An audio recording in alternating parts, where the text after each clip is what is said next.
అంటే లౌకిక సంపద మాత్రమే కాదు, మన పుణ్యమే గొప్ప భాగ్యము. మనం అంటాం భాగ్యం అంటే కరెన్సీ మాత్రమే భాగ్యం కాదు. ఎంత బంగారు ఉంది, ఎంత వజ్రములు ఉంది, ఎంత కరెన్సీ నోట్లు ఉంది, ఇవి మాత్రమే కాకుండా మనము జన్మాంతరములో సంపాదించిన పుణ్యం ఏదైతే ఉంటుందో అది గొప్ప భాగ్యమే. అలాంటి భాగ్యానికి నోచుకొని వారు చాలా మంది ఉంటారు. వాళ్ళు ఇక 4వ వారు ఉపధృతాః, జన్మాంతరములో చేసిన పాప ప్రభావము చేత వ్యాధిగ్రస్తులై ఉంటారు. అనేక రకముల వ్యాధి, ఆ వ్యాధులతో సతమతమవుతూ ఉంటారు. ఇలాగా 4 వర్గముల వారు ఉన్నారు. శౌనక మహర్షి చెప్తున్నారు ఇది. ఈ 4 వర్గముల వారిని మనస్సులో ఉంచుకొని వారందరికీ కూడా అనుకూలంగా ఉండే భగవంతుని చిత్రణ మీ నుంచి కావాలి. ఒక చిన్న పిల్లలు స్కూల్కి వెళతారు, ఒక పెద్ద వ్యక్తిని పిలిపిస్తారు. చిన్న పిల్లల స్కూల్లో వాళ్ళ పిల్లలకి ఏదైనా మంచి విషయం చెప్పండి. అది యూనివర్సిటీలో చెప్పే ప్రొఫెసర్ అయి ఉంటాడు. 3వ క్లాసు 2వ క్లాస్ చదివే పిల్లలకు వాళ్ళు చెప్పాలన్నట్టయితే ఆ పీజీ స్టూడెంట్స్కి చెప్పే రకంగా చెప్తాడా? ఎలా చెప్పాలా? ఆ పిల్లల బుద్ధిని అనుసరించి. ఆ పిల్లలకి ఏదైనా భగవంతుని గురించో మంచిని గురించో చెప్పాలంటే వారికి వైకుంఠము, మహర్లోకము, భూలోకము, ఈ లోకాలు చెప్తే ఏమర్థమవుతుంది? వారికి ఏ విధమైనటువంటి ఏ రీతిలో చెప్తే పిల్లలకు వెంటనే వాళ్ళు గ్రహిస్తారో అలా చెప్పాలి. ఇక్కడ కూడా అలాంటి వాళ్ళు ఉన్నారు కలియుగములో. ఈ 4 వర్గములకు సంబంధించినటువంటి వారిని దృష్టిలో ఉంచుకొని మీరు ఇప్పుడు మంచి విషయములను తెలపండి. అయితే చేయవలసిన క్రియలు చాలా ఉంది. ప్రతి మనిషి తన కష్టములు పోగొట్టుకోవడానికి ఎంత కష్టపడాలా, ఎంత పుణ్యకార్యం చేయాలా, అది ఏది చేయడానికి సాధ్యం కావటం లేదు. సులభమైనటువంటి మార్గములో ఈ కలియుగములో ప్రతి ఒక్కరికి కూడా వెంటనే గ్రహించేటట్టుగా ఉండాలా మీ యొక్క సందేశము. దాని కొరకు నేనే అడుగుతాను కొన్ని అంశాలు, ఆ అంశాలను చెప్పండి. ద్వాపర యుగం యొక్క చివరి భాగములో సాక్షాత్ మహావిష్ణువే భూభారమును దింపడానికి, ధర్మాన్ని స్థాపించడానికి, అధర్మాన్ని నిర్మూలించడానికి తాను దిగి వచ్చాడు పైనుంచి. ఎక్కడొచ్చాడు? దేవక్యం వసుదేవస్య జాతో యస్య చికీర్షయా. దేవకి వసుదేవులనే ఇద్దరిని ఆశ్రయించుకొని ఆ దేవకి వసుదేవుల ఇంట ఆ మహావిష్ణు వచ్చి ద్వాపర యుగములో భూలోకం పైన కాలు పెట్టాడు కదా. అతని శ్రీకృష్ణ అని మనం పిలుస్తున్నాము. అతడు అందించిన తత్వములు దాన్ని వర్ణించండి. అతడు ధర్మాన్ని స్థాపించడానికి వచ్చాడని చెప్పేసి ధర్మాచార్యుడు తానే చెప్పుకున్నాడు. ధర్మ సంస్థాపనార్థాయ, ధర్మాన్ని తిరిగి తిరిగి మళ్ళా ప్రతిష్ఠ చేయడానికి నాలాంటి వ్యక్తులు మళ్ళా వస్తుంటాడు అని చెప్పేసి కృష్ణుడే చెప్పుకున్నాడు. ధర్మాన్ని స్థాపించాడు. ఆ ధర్మస్వరూపమేది? అలాంటి ధర్మస్వరూపాన్ని ఇంకా అతని అవతార ప్రయోజనం యస్యావతారో భూతానాం క్షేమాయ విభవాయ చ. శ్రీకృష్ణుని యొక్క అవతారము ఈ జగత్తు యొక్క క్షేమము కొరకు, వారి సంపద కొరకు అని పెద్దలు అంటున్నారు. విశ్వానికి ఒక మంచి శాంతిని చేకూర్చడానికి భగవద్ అవతారం అంట. కృష్ణుడు కావచ్చు, రాముడు కావచ్చు, ఏదే భగవద్ అవతారములు. కానీ ఎందుకొరకు అంటే ఒక సాధారణంగా చెప్తాం, ధర్మ సంస్థాపనం, అధర్మాన్ని నిర్మూలించడము, సజ్జనుల రక్షణము, దుష్టుల నిర్మూలన. ఇది 4 వాక్యాల్లో మామూలుగా చెప్తాం. అది కాదు, ఆ భగవంతుడు భూమికి వచ్చి కాలు పెడితే చాలట, తనంతట తాను ప్రకృతి తానే పులకిస్తుందట. ఎండిపోయిన వృక్షములు కూడా గ్రీష్మ ఋతువులో ఆ గ్రీష్మ తాపానికి ఏ వృక్షములు ఎండిపోయి వాడిపోయి ఉంటుందో తిరిగి వర్ష ఋతువులో చినుకులు పడిన తర్వాత ఆ చెట్టు మళ్ళా చిగురుస్తుంది. అదేవిధంగా అధర్మం అనే ఒక తాపము చేత ప్రకృతి అంతా కూడా మాడిపోయినట్టుగా అయిపోతే భగవంతుని అవతారం, ఆ స్వామి భగవంతుడు భూమిలో కాళ్ళు పెడితే చాలట మళ్ళా ప్రకృతి పులకిస్తుంది. ఈ జగత్తులో ఉండే వారి అందరికీ క్షేమమట. క్షేమాయ విభవాయచ. విభవం అంటే సంపద. ఈ ప్రపంచము సుఖశాంతులతో ఉండాలన్నట్టయితే భగవంతుడు కాలు పెట్టాలి. కృష్ణుడు కాలు పెట్టి ఏం చేశాడు? కృష్ణుడే కాదు, ఇంకా భగవంతుని అనేక అవతారాలు ఉన్నది. అవంతా కూడా మాకు మీరు చెప్పండి. సద్య పునంతి. మీరు చెప్పిన తర్వాత ఏమవుతుందంటే ఎవరెవరైతే ఈ కథను వింటారో వారు వెంటనే పునీతులవుతారు. ఎలాగా అంటే గంగా స్నానము చేదే. ఇలాగా స్వర్గలోకము నుంచి దిగి వచ్చినటువంటి గంగా అంటే గంగా ఈ లోకంది కాదు, ఇది వేరే లోకం. ఈ నదుల్లో గంగా నది అది పైలోకం నుంచి వచ్చింది. చాలామందికి గంగా అంటే అన్ని నదులతో కూడా ఒక నది అనుకుంటాం. కాదు, గంగా నది వైశిష్టమే వేరే. మన దేశంలో నిర్మించిన వస్తువుల కంటే విదేశం నుంచి వస్తే చాలా మోజు ఎక్కువ కదా. అయ్యో అది ఇంకా బాగుంటుంది, జర్మనీలో మేడ్ ఇన్ జర్మనీ అంటాం, యూకే నుంచి వచ్చిందంటారు, జపాన్ నుంచి వచ్చిందంటారు. దానిపైన వ్యామోహము. అయితే మన దేశంలో ఉండే దానిపైన మనకు మోహమే లేదు. గంగా నది తెలుసుకోండి, ఎక్కడి నుంచి వచ్చింది అది? జర్మనీ, రష్యా, ఇటలీ కాదది, పైలోకం నుంచి వచ్చింది. వచ్చి భగీరథుని యొక్క తప ప్రభావము చేత భూలోకానికి వచ్చింది. ఎవరెవరు వస్తారో అందరూ రండి అని చెప్పేసి పిలిచి అందరినీ పునీతులుగా చేస్తుంది గంగా. ఆ గంగా ఎలాగా మన యొక్క తాపమును పరిహరిస్తుందో, మీ నోటి నుంచి వచ్చే భగవత్ కథ కూడా గంగా స్నానము వలె. అయితే ఇక్కడ చెప్పారు, దాని అంతరార్థం వేరే. గంగకు భాగవత కథకు ఈక్వల్ ఎప్పుడు కాదు. ఇంకొక విశేషం ఏమంటే ఎక్కడ భాగవత కథ జరుగుతుందో గంగాది నదులే పరిగెత్తుకుంటూ వస్తుందట. అత్రైవ గంగా యమునా చ వేణి గోదావరి సింధు సరస్వతీ చ సర్వాణి తీర్థాని వసంతి తత్ర యత్రాచ్యుతోదార కథా ప్రసంగ. ఎక్కడ భాగవత కథ, అచ్యుతోదార కథ, శ్రీహరి యొక్క కథాతత్వమైనటువంటి భాగవతం ఎక్కడ జరుగుతుందో అక్కడ గంగా, యమున, గోదావరి, నర్మదా నదులు పరిగెత్తుతో. మనమైతే ఏం పర్వాలేదు, టిఫిన్ చేసి తర్వాత వస్తాం. ఎక్కడ పోతుంది భాగవతం? సగం అయిపోయి ఉంటుంది కదా, చివరిలో కూర్చుంటాం. అయితే గంగాది నదులు మళ్ళా మనం వినలేమని చెప్పేసి ఆ భాగవత కథ వస్తుంటే పరిగెత్తుకుంటూ ఆ నదులే అక్కడొచ్చి కూర్చుంటుంది. మన కంటికి అనిపించదు, అయితే ఆ నదులు, ఆ నదీ దేవతలు వచ్చి ఉంటాం. ఎందుకు చెప్తున్నాను? గంగా భాగవతము ఎండు ఈక్వల్ కాదు. అంతవరకు ఎందుకు? హరినామస్మరణం ఒక్క భగవంతుని ఒకే ఒక నామానికి కూడా గంగా ఈక్వల్ కాదు. పురంధరదాసులు అంటారు, గంగాది సకల తీర్థంగళ ఫల అని పాటలు పడదు కాదు, గంగాది సకల తీర్థంగళంద అధిక ఫల శ్రీహరియ నామ. గంగాది సకల తీర్థముల కంటే అధిక ఫలము శ్రీహరినామము. మీరు కూర్చొని ఇంట్లోనే హరినామాన్ని హరినారాయణ హరినారాయణ అని చెప్పేసి కూర్చొని 108 సార్లు అనండి.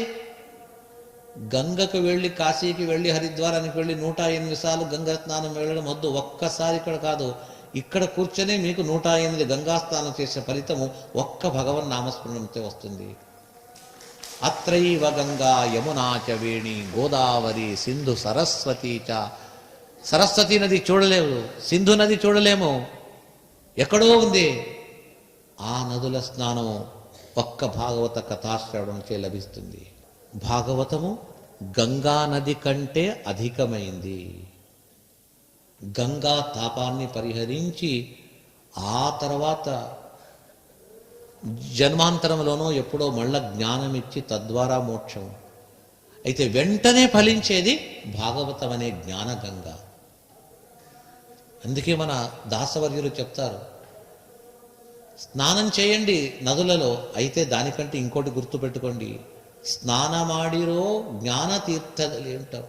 స్నానం చేయండి అయ్యా, ఏ తీర్థములో? జ్ఞాన తీర్థములో స్నానం చేయండి. శ్రీకృష్ణుడు అంటాడు భగవద్గీతలో, నహి జ్ఞానేన సదృశం పవిత్రమిహ విద్యతే అంటాడు. లోకంలో పవిత్రమైన వస్తువులు చాలా ఉంది, గంగానది పవిత్రం. ఆ పవిత్రము కంటే పవిత్రమేది అంటే జ్ఞానం. నహి జ్ఞానేన సదృశం పవిత్రమిహ విద్యతే. జ్ఞానము కంటే పవిత్రమైన వస్తువు మరొకటి లేదు, సర్వశ్రేష్టమైంది జ్ఞానం. అందుకే దాసులు అంటారు, హరిదాసులు, స్నానమాడిరో జ్ఞానతీర్థದಲ್ಲಿ. జ్ఞానతీర్థం అంటే ఏమి? భాగవత ప్రవచనమే జ్ఞానతీర్థం. ఆ భాగవతమనే ప్రవచనమనే శ్రవణమనే ఇది ఒక నది. ఈ నదిలో స్నానం చేయండి. ఆ గంగా నది నీరు దేహము పైన మాత్రమే స్పర్శమవుతుంది. అయితే భాగవత గంగా, జ్ఞాన గంగా దేహము లోపల వెళుతుంది. లోపల వెళ్ళి ఆ లోపలుండే కల్మషాలను, బయటి కల్మషాలను మాత్రము కాదు, లోపల కల్మషాలను కూడా ఈ జ్ఞానగంగా పరిహారం చేస్తుంది. అందుకే భాగవతం అనేది గంగాది నదుల కంటే శ్రేష్టమైనది. సూత పౌరాణికుల శౌనకాదులు ఏమంటున్నారు? సద్య పునంతి ఉపస్పృష్టా స్వర్ధునీవానుసేవయా. సద్య పునంతి ఉపస్పృష్టా. మీరు చెప్పే ఈ విషయములు మా చెవుల్లో పడుతుంది. గంగా స్నానం వలంటే గంగా స్పర్శము చేసిన తర్వాత మనం పునీతులవుతాము. ఆ విధంగా ఈ శబ్దజాలములచే కూడా మనము పునీతులవుతాము అని సూత మహర్షిని ప్రశంసిస్తూ ఉన్నారు. భగవద్ అవతారములు చాలా ఉంది, ఆ అవతారాలను గురించి చెప్పండి. అవతార కథా శుభా, మంగళకరమైనటువంటి అవతార కథలను మా కొరకు చెప్పండి. మీరెంత చెప్పినా మాకు మాత్రము చాలు అనిపించదు. వయంతు నవితృప్యామహ ఉత్తమ శ్లోక విక్రమై. సూతాచార్య, ఎంత చెప్పినా మాకు చాలనే ఆ భావన రాదు, వింటూనే ఉంటాము.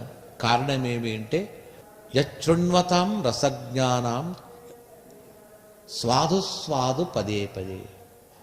రసవత్తరమైన కథాఘట్టములు చెప్తున్నారు కదా, పద పదములో అది స్వాదు అంటే మధురతమంగా ఉందని. అత్యంత మధురమైనటువంటి శబ్దాలు, విషయాలు మాకు చాలా సంతోషమవుతుంది. పరమాత్మని అవతారము, విశేషంగా కృష్ణ కథకు ప్రత్యేకంగా దాన్ని కూడా వివరించి చెప్పండి. కలియుగం వచ్చింది అని తెలుసుకునే మేము ఈ క్షేత్రానికి వచ్చి కూర్చున్నాము. మాకెంతో సంతోషమవుతుంది. మేము ఊహించకుండా మీరు వచ్చారు, వచ్చి మాకు మంచి విషయాలను తెలుపుతున్నారు. అది మా పూర్వజన్మ సుకృతం అని చెప్పేసి మీరు చెప్పే ఈ కథాభాగము, కథాతత్వము చేత కలి ఇంకా దూరం అయిపోతాడు. కలిని హరించడానికి, కలిని పరిహరించడానికి ఒకే ఒక మార్గం అట. దుష్టులు చాలా మంది భూమిలో అవతరించారు. రావణుడు, కుంభకర్ణుడు, హిరణ్యాక్షుడు, ఎందెందరో రాక్షసుల పేరు విన్నాం మనం. వారందరినీ సంహరించడానికి భగవంతుడు ఎన్నో అవతారం, దశావతారం చేశాడు. కలియుగము ఇంకా రాలేదు. ద్వాపరయుగం చివరిలో ఉంది. దేవతలందరూ కూడా మనుష్యులపైన ప్రేమ చేత పైలోకానికి వెళ్ళి ప్రార్థిస్తారు. అయ్యా, నువ్వు 10 అవతారాలు చేసేసావు, చాలా బాగుంది, ఇంకా ఎన్నో అవతారాలు చేసి దుష్ట నిర్మూలము అంటే భూభార హరణాన్ని చేశావు. కాకపోతే కలియుగం చాలా ప్రమాదకరమైంది. ఈ కలియుగంలో ఆ ప్రమాదం నుంచి దాటాలన్నట్టయితే ఆ జనులకు ఏదైనా నీవు ఒక అవతారం చేయాలి కదా వారి కొరకు. అంతా తెలిసిన భగవంతుడు ఏం చేయమంటావు? లేదు, కలియుగం. ఎవరా కలి అంటే? రావణుని కంటే, దుర్యోధనుని కంటే, కుంభకర్ణుని కంటే చాలా గొప్పవాడు. ఎక్కడుంటాడుంటే అదే తెలియదు ఉంటాడు, అన్ని చోట్ల ఉంటాడు. కలిం నిలీనం హృదయే కిలస్య అతర్క్యమజ్ఞేయం. ఎలాగుంటాడో తెలియలేము, ఎక్కడుంటాడో తెలియదు, ఎలాగుంటాడో తెలియదు. ఉన్నాడు ఎక్కడ అంటే కలిం నిలీనం హృదయే కిలస్య, అందరి హృదయంలోనే ఉన్నాడు కలి. లోపల ఉండి మంచి పనులను చేయించకుండా ఉంటాడట, అదే కలియుగం. ఎవరైతే మంచి పనులు చేయరో, మంచి పనులను వద్దని ఆపుతారో, కలి ఆవేశం ఎక్కువైందని అర్థం. అంతే, ప్రత్యక్షంగా చూస్తూ ఉంటాం ఈ యుగంలో ఇలాంటి సంఘటన చాలా ఉంటుంది. అలాంటి కలిని దూరం పంపాలన్నట్టయితే ఎన్ని అస్త్రములు, బ్రహ్మాస్త్రం వేసినా, ఏ అస్త్రం వేసినా చావడు. అతనికి వరం ఉంది, ఏ అస్త్ర ప్రయోగం చేసినా చావడు. అతన్ని చంపాలంటే ఒకే ఒకటి, ఏదది? సత్శాస్త్ర శస్త్రేణ నిహత్య శీఘ్రం. సత్శాస్త్రములు, దివ్యమైన భాగవతాది శాస్త్రములను నిర్మించాలా, అది ఎప్పుడూ ప్రవచనం చేయాలి. అది చేస్తూ ఉంటే ఆ శబ్దజాలములు ఎక్కడెక్కడ ఎంతెంత వెళుతుందో అంతంతా ఆ కలికి హృదయానికి బాణం కొట్టినట్టుగా అవుతుంది. అంతకంటే వేరే మార్గము లేదు. అశేష శాస్త్రములను నిర్మించి దాన్ని జగత్తులో బాగా ప్రసారము గావించాలా అని అడిగినప్పుడు ఆ బ్రహ్మాదుల ప్రార్థన మన్నించి సాక్షాత్ మహావిష్ణువే వ్యాసావతారం చేసి వేదవ్యాస మహర్షులుగా భూలోకానికి వచ్చారు. వచ్చి చేసిందేమి? రాముని వలె చేతిలో విల్లు పట్టుకోలేదు, కృష్ణుని వలె చక్రం పట్టుకోలేదు. 18 రోజుల యుద్ధంలో నేను యుద్ధం చేయను, ఆయుధము పట్టను, యుద్ధము చేయను అని చెప్పేసి అర్జుని రథంలో కూర్చొని ఆ కౌరవ కురుక్షేత్ర యుద్ధాన్ని పూర్తిగా ఇలాగా రిమోట్ కంట్రోల్లో చేశాడు కృష్ణుడు. ఆ పని కూడా చేయలేదు వ్యాస భగవానుడు. ఏం చేశారు ఇక్కడ? ఒక మహర్షి కులంలో పుట్టాడు, శాస్త్రములు రచించాడు, శిష్యులకు పాఠం చెప్పాడు, మీరు చేయండి అని చెప్పాడు. ఆనాడు అతడు అవతరించి, రచించి, ఉపదేశించి, ఆ ఉపదేశ జ్వాలలే ఇంకా కలియుగమైన ఇంకా ఈ జ్వాలలు ఇక్కడంతా కూడా చుట్టింది. ఆ ఉపదేశ ప్రభావమే కలిని పూర్తిగా నిర్మూలించడానికి సాధ్యమవుతుంది. అయినా కలియుగములో కలి రాకుండా చుట్టూ వారొక కోట గోడ వలె కట్టుకున్నారట ఈ ఋషులు. ఎక్కడ? ఈ నైమిషారణ్యములో.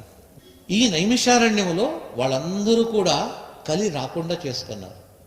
కలి తన యుగం ప్రారంభమైన ఎప్పటి నుంచి కలియుగ ప్రారంభం అంటే శ్రీకృష్ణుడు పరంధామకు పోయిన దినము.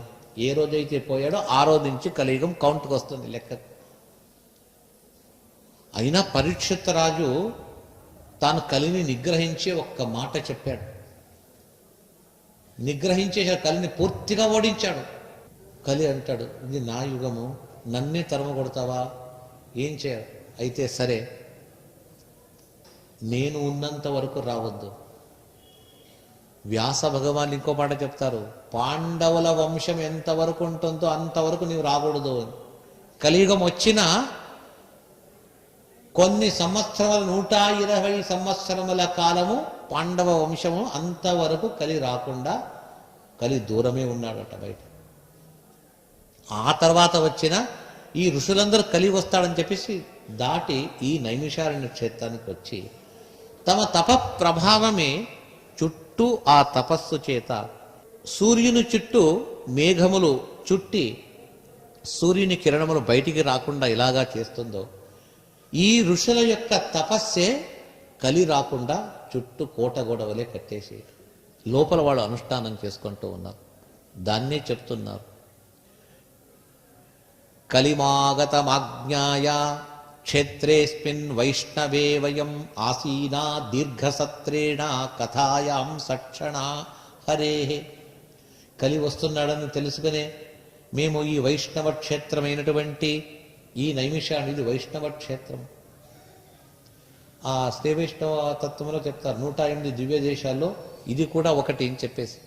ఈ వైష్ణవ క్షేత్రం అంటే విష్ణు క్షేత్రం. నరసింహస్వామికి చాలా ఆమోదయోగ్య, చాలా ఇష్టమైన క్షేత్రం. ఇక్కడ నరసింహస్వామి వెలసి ఉన్నాడు, సాక్షాత్ మహావిష్ణువు ఉన్నాడు. 8 స్వయం వ్యక్త క్షేత్రాల్లో ఒకటి ఇది.